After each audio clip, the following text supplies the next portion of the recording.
Hello and welcome to the Labor Network's 2016 Labor Day show. Our first.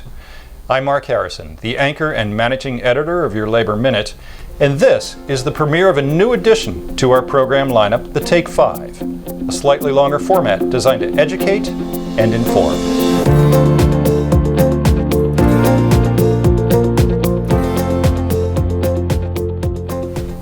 Webster's first definition of the word labor reads, "The expenditure of physical or mental effort, especially when difficult or compulsory." Also, human activity that provides the goods or services in an economy. Nowhere does that definition say union. Pretty much all of us labor for 40 hours or more a week. Quite simply, most of us work for a living. We labor. And this, the Labor Network, is for you, everyone who works. As our tag reads, where people who work for a living find their news. So, while we cover news important to everyone who works, we tend to do a lot of stories about labor unions. And here's why. Take a look at this chart from the Economic Policy Institute. The chart begins on the left-hand side around the time of the Industrial Revolution, where we can see a wide disparity in income distribution, combined with a relatively low participation in labor unions. Toward the middle of the chart, we see a coming together of the lines at a point in time when the middle class in our country was at its highest prosperity level in U.S. history.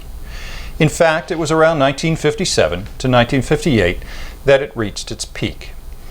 An even more startling statistic when you consider that for the most part, only one person in the household was employed. And it was at this time that union participation reached its peak, as roughly 1/3 of the workforce belonged to a union. And things began to fall off in the 1960s and 1970s, and in fact it was during this time frame that we begin to see more and more households needing two incomes to maintain the same level of prosperity as it had a generation before.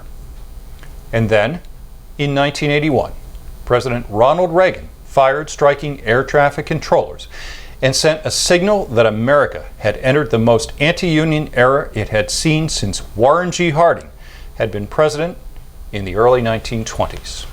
From that point on, labor laws met with one defeat after another in the courts, and the National Labor Relations Act was diminished or just plain ignored. And now, we find ourselves on the extreme right side of the chart where we see the same income disparity gap we had more than 90 years ago. Somewhere along the line, we began to take for granted things like workplace safety, weekends and the 40-hour work week, and pensions and sick leave and benefits and decent incomes that meant we could vacation, save for our children's college education, and live in nice houses in nice neighborhoods.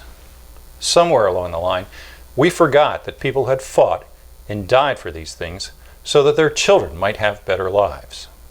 And then, just about the time we should have been seeing stories on the evening news to remind us of what had been hard fought and won with great sacrifice and what was at stake, and that there were signs that the standard of living for the middle class was in steep decline, something else happened.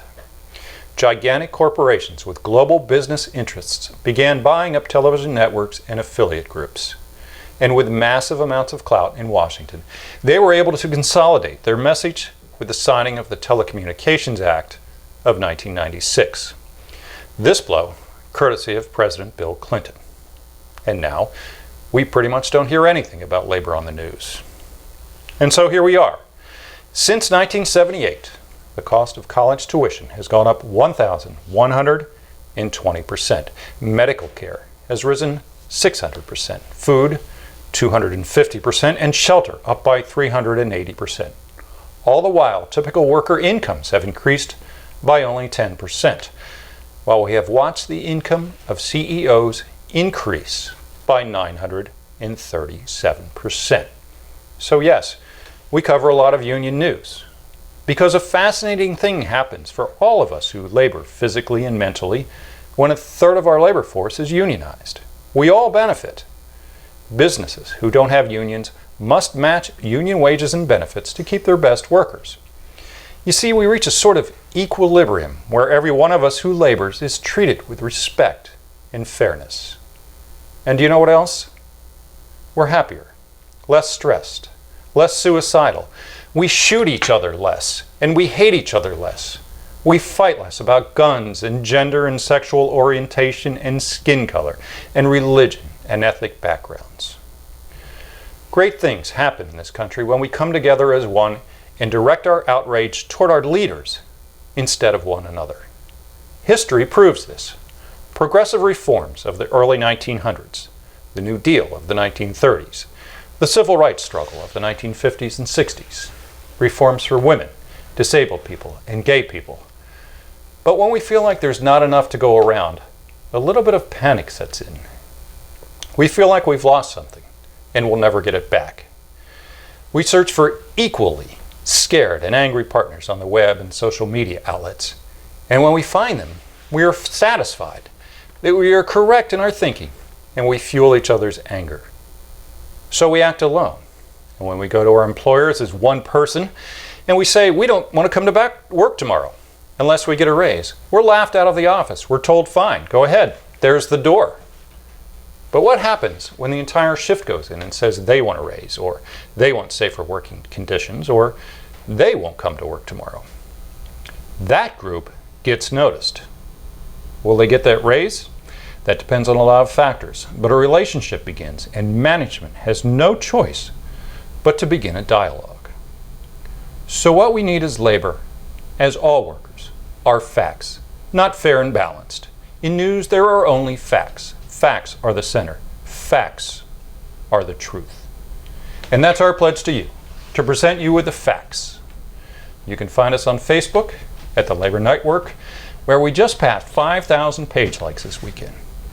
On Twitter at Labor This Week, and on YouTube at Labor This Week. And finally, check us out on the new website, thelabornetwork.com. It's our brand new website and was just launched today. Happy Labor Day, everyone. I'm Mark Harris.